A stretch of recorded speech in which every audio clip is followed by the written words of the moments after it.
Pelaku industri pariwisata dalam membangun suatu destinasi dituntut memperhatikan keamanan dan pengamanan. Dalam hal ini pengamanan destinasi wisata hendaknya melibatkan TNI dan kepolisian sehingga wisatawan merasa aman dan nyaman saat melakukan aktivitas di destinasi tersebut.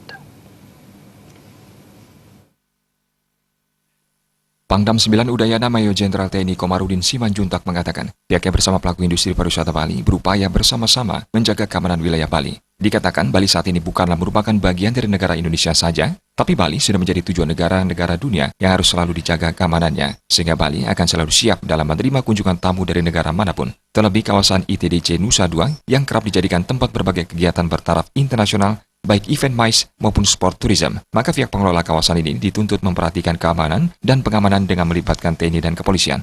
Upaya ini akan membuat wisatawan dan tamu kenegaraan merasa aman dan nyaman saat berada di Bali. Selama negara ini dalam keadaan tertib sipil, maka perbantuan TNI tetap membantu kepada kepolisian. Apapun konsep operasinya kepolisian, pasti tentara memberikan dukungan penuh. Pasti satu tujuan untuk mengamankan Bali. Kenapa? Bali ini bukan tujuan Indonesia, tapi sudah tujuan dunia.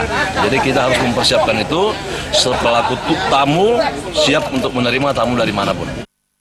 Sementara itu, Edwin Dharma Setiawan, selaku pihak pengembangan Indonesia Tourism Development Corporation Nusa Dua mengatakan, pihaknya dalam membangun suatu destinasi pariwisata tentunya bekerjasama dengan seluruh aparat pemerintah, termasuk TNI dan Polri. Diakui bahwa keberhasilan pengembangan destinasi pariwisata dipengaruhi oleh cara penerimaan terhadap masuknya keragaman itu sendiri, dan Nusa Dua Bali telah mencerminkan semua hal itu.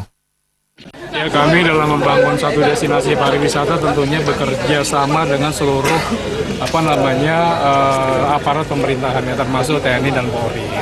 Jadi keberhasilan satu destinasi pariwisata itu adalah keragaman dan penerimaan terhadap keragaman itu sendiri. Dan Bali, Nusa Dua itu mencerminkan itu semua, Pak.